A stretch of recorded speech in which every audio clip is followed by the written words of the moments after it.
బలం ఏ ఒక్కరి స్వంతమూ కాదు. అలాగే సంపద ఒక్క చోట స్థిరత్వంగా ఉండదు.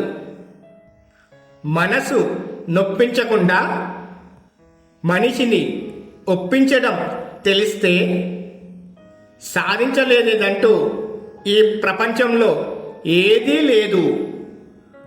ఈ స్నేహమే ప్రేమికులను విడగొట్టేది. మగవాళ్ళందరూ ఆడవాళ్ళ ప్రేమకు బానిసలైతే ఆడవాళ్ళందరూ అందంగా కనిపించేందుకు ఇన్ని రకాల అలంకరణ సాధనాలను ఉపయోగించాల్సిన అవసరం లేదు కదా. కోపానికి, ఆవేశానికి ఆలోచనా శక్తి తక్కువ. నిలువెత్తు అందమైన అద్భుతాన్ని నేనున్నానుగా. అప్పుడప్పుడు బానిస కూడా తిరుగుబాటు చేస్తున్నాడు. ఆడవాళ్ళు అందమైన, ఆకర్షణీయమైన పుష్పాల్లాంటి వాళ్ళు. పూలను, పూల సుగంధాలను ఇష్టపడని మగవాళ్ళు ఎందరుంటారు?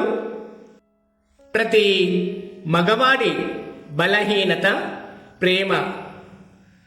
ఆడవాళ్ళ ప్రేమకు బానిస కాని మగవారు ఈ ప్రపంచంలోనే లేరు.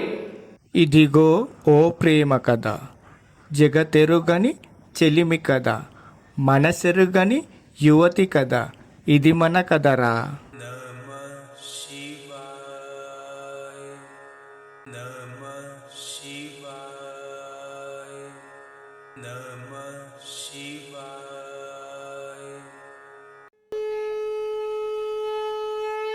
మూర్ఖత్వం కాదు, మూఢత్వం కాదు, ముక్కంటి తత్వం మాది. మేము హిందువులం.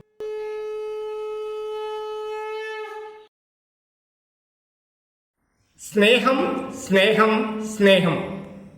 ఈ పదాన్ని ఎవడు కనిపెట్టాడో కానీ వాడు నా ముందరికి వస్తే చంపేయాలన్నంత కోపంగా ఉంది.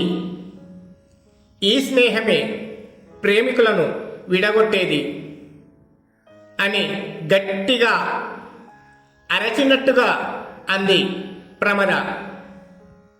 సిద్ధుడు వెళ్ళిన వైపే చూస్తూ ఆమె ప్రక్కనే మళ్ళీ పొగమంచు ఆకారం ప్రత్యక్షమయ్యింది. నీ కోపం, ఈ ఆవేశం నీ సమస్యను పరిష్కరించదు ప్రమద అంది ఆ పొగమంచు ఆకారం. నేను మంచిగానే మాట్లాడాను కదా. ఆ మాయాధరుడు వీడికి అండగా ఉన్నంతకాలం నేను అనుకున్నది సాధించలేను అంది ప్రమద. ముందు నీవు ఆవేశాన్ని తగ్గించుకొని మాట్లాడడం నేర్చుకో.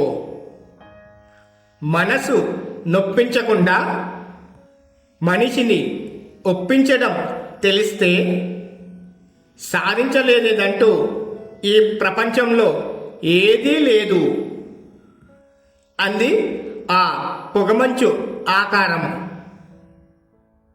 నా వాక్ ప్రయోగ శక్తి అప్పుడప్పుడు ఎందుకు పనిచేయడం లేదో అర్థం కావడం లేదు అంది ప్రమద.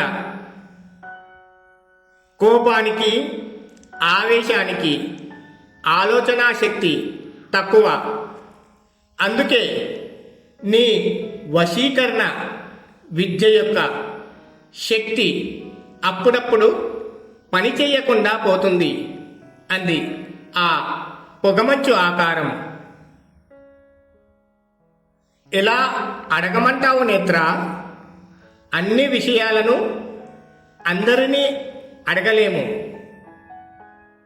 కొన్ని సందర్భాలలో ఎటూ తేల్చుకోలేని పరిస్థితిలో పడిపోతాం అన్నాడు మాయాధరుడు. నీకలాంటి పరిస్థితి ఎప్పుడైనా వచ్చిందా మాయాధరా అని అడిగింది నేత్ర. నేనెప్పుడూ ఆడవాళ్ళ గురించి అంత ఎక్కువగా ఆలోచించలేదు అన్నాడు మాయాధరుడు. అంటే ఎటూ తేల్చుకోలేని పరిస్థితి ఆడవాళ్ళ విషయంలోనే వస్తుందా అని ప్రశ్నించింది నేత్రాంబిక. ఆడవాళ్ళందరూ అందంగా ఉంటారు అని అనుకునేవాడి పరిస్థితి ఒకలా ఉంటుంది. తనకు నచ్చిన వాళ్ళు మాత్రమే అందంగా ఉంటారు అని అనుకునే వాడి పరిస్థితి మరోలా ఉంటుంది. తనను ఇష్టపడేవారు మాత్రమే అందంగా ఉంటారు అని ఆలోచించే వాడి పరిస్థితి ఇంకోలా ఉంటుంది. ఇలా ఆలోచించే విధానాన్ని బట్టి అన్నాడు మాయాధరుడు. అంటే నీ కళ్ళెదురుగా నీకు కనిపించని అందం నీ మిత్రుడికి కనిపించిందన్నమాట అంది నేత్రాంబిక. భలే దానివి నేత్రాంబిక. ఆడవాళ్ళు అందమైన ఆకర్షణీయమైన పుష్పాల్లాంటి వాళ్ళు. పూలను పూల సుగంధాలను ఇష్టపడని మగవాళ్ళు ఎందరుంటారు అన్నాడు మాయాధరుడు.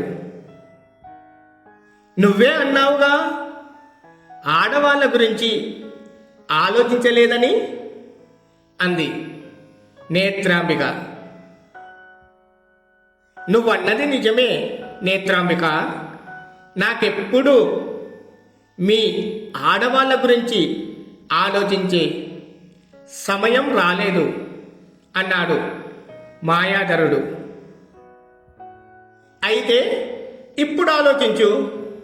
నీ ఎదురుగా నిలువెత్తు అందమైన అద్భుతాన్ని నేనున్నానుగా అంది నేత్రాంబిక. నువ్వో అద్భుతానివే కాదనను నేత్ర. కానీ స్నేహాన్ని స్వార్థంగా ఆలోచించే స్థాయి నాకు ఇంకా రాలేదు అన్నాడు మాయాధరుడు. సిద్ధుడు కూడా నీ స్నేహితుడే కదా అంది నేత్రాంబిక. అందుకే నీకో విషయం చెప్పాలనుకుంటున్నాను అన్నాడు మాయాధరుడు. నీ గురించా లేక సిద్ధుడి గురించా అని ప్రశ్నించింది నేత్రాంబిక. మా ఇద్దరి గురించి కాదు, ప్రమద గురించి అన్నాడు మాయాధరుడు. నన్ను కాదని ప్రమదను ఇష్టపడుతున్నావా ప్రశ్నించింది నేత్రాంబిక. నేను కాదు, సిద్ధుడు ప్రమదను ఇష్టపడుతున్నారు. సిద్ధుడు ప్రమద ఒకరినొకరు ప్రేమించుకుంటున్నారు. త్వరలో పెళ్లి కూడా చేసుకోవాలని నిర్ణయించుకున్నారు. ఈ విషయాన్ని నీకెలా చెప్పాలా అని తడబడ్డాడు మాయాధరుడు. ప్రమద బలం ఏ ఒక్కరి స్వంతమూ కాదు, అలాగే సంపద ఒక్కచోట స్థిరత్వంగా ఉండదు అంది పొగమంచు ఆకారం. సిద్ధుడిని ఒక కంట గమనిస్తూ ఉండు. అతడు ఎక్కడకు వెళ్తున్నాడో వెంబడించు. అంది ప్రమద. అతన్ని గమనించాల్సిన అవసరం ఏముంది? నీ వశీకరణ శక్తి ముందు అతడు బానిసే అన్నావుగా అంది పొగమంచు ఆకారం. బానిసే, కాని అప్పుడప్పుడు బానిస కూడా తిరుగుబాటు చేస్తున్నాడు. వాడి బలమేంటో బలహీనత ఏంటో తెలియాలి కదా అంది ప్రమద. ప్రతి మగవాడి బలహీనత ప్రేమ. ఆడవాళ్ళ ప్రేమకు బానిస కాని మగవారు ఈ ప్రపంచంలోనే లేరు అంది పొగమంచు ఆకారం. నీ ఆలోచన తప్పు అంది ప్రమద. ఎందుకు అలా అంటున్నావు ప్రశ్నించింది పొగమంచు ఆకారం. మగవాళ్ళందరూ ఆడవాళ్ళ ప్రేమకు బానిసలైతే ఆడవాళ్ళందరూ అందంగా కనిపించేందుకు ఇన్ని రకాల అలంకరణ సాధనాలను ఉపయోగించాల్సిన అవసరం లేదు కదా అంది ప్రమద. సిద్ధుడికి తెలియకుండా అతన్ని వెంబడించాలి అంతేగా అంది పొగమంచు ఆకారం గర్వంగా చూస్తూ. తనలో తానే నవ్వుకుంది ప్రమద. పొగమంచు ఆకారం సిద్ధుడు వెళ్ళిన వైపు అతన్ని వెంబడించుకుంటూ వెళ్ళింది. మానవ లోకం ఇది మాయాజాలం మది